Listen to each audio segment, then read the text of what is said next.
Hi guys, இன்றைக்கி நான் உங்ககிட்ட எதை பற்றி பேச வந்திருக்கேன் அப்படின்னா, லவ் அப்படின்ற விஷயத்தை பற்றி பேச வந்திருக்கேன்.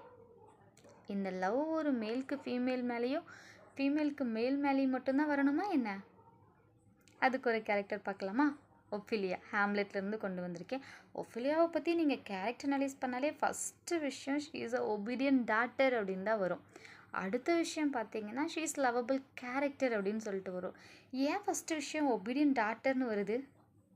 அதுக்கு என்ன காரணமாக இருக்கும் அப்படின்னு பார்த்தோம் அப்படின்னா, ஒஃபிலியாவுக்கு ஹேம்லெட் மேலே ஸ்பெஷல் ஃபீலிங் இருக்கும். அதை அவங்க எக்ஸ்ப்ரெஸ் பண்ணியிருப்பாங்க ஆல்ரெடி. ஆனால் அவங்க அப்பா சொல்லுவார், நோ நோ டாட்டர், நீ ஹேம்லெட்டுக்கிட்ட உன்னோட ஃபீலிங்கை காட்டக்கூடாது அப்படின்னு சொல்லிட்டு. உடனே அவங்க ஓகே ஃபாதர் அப்படின்னு சொல்லிட்டு அவங்க அப்பா சொன்ன மாதிரி அந்த ஸ்பெஷல் ஃபீலிங்கை ஹேம்லெட் கிட்ட எக்ஸ்ப்ரெஸ் பண்ணிக்கவே மாட்டாங்க. ஹேம்லெட் எவ்வளவோ ட்ரை பண்ணுவார், ஆனால் ஒஃபிலியா தள்ளி தள்ளி தான் நிற்பாங்க.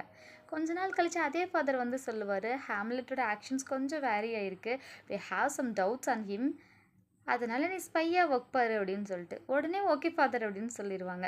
அடுத்த கொஞ்ச நாள்லேயே ஒஃபிலியாவோட ஃபாதர் இறந்துருவார். அது ஒஃபிலியாவுக்கு மென்டலி ரொம்ப டிஸ்டர்ப்டாக இருக்கும். என்னடா இது அப்படின்னு யோசிக்கும் போது ஹேம்லெட்டும் அவங்கள சடனாக பிரேக்கப் பண்ணிவிடுவார். இந்த ரெண்டு விஷயமும் ஒரு மாதிரி ரொம்ப மென்டலி அவங்க டிஸ்டர்ப் ஆகிடுவாங்க. அதை தாங்க முடியாதால தண்ணியில் குதித்து இறந்துடுவாங்க. இதுதான் ஒஃபிலியாவோட ஸ்டோரி.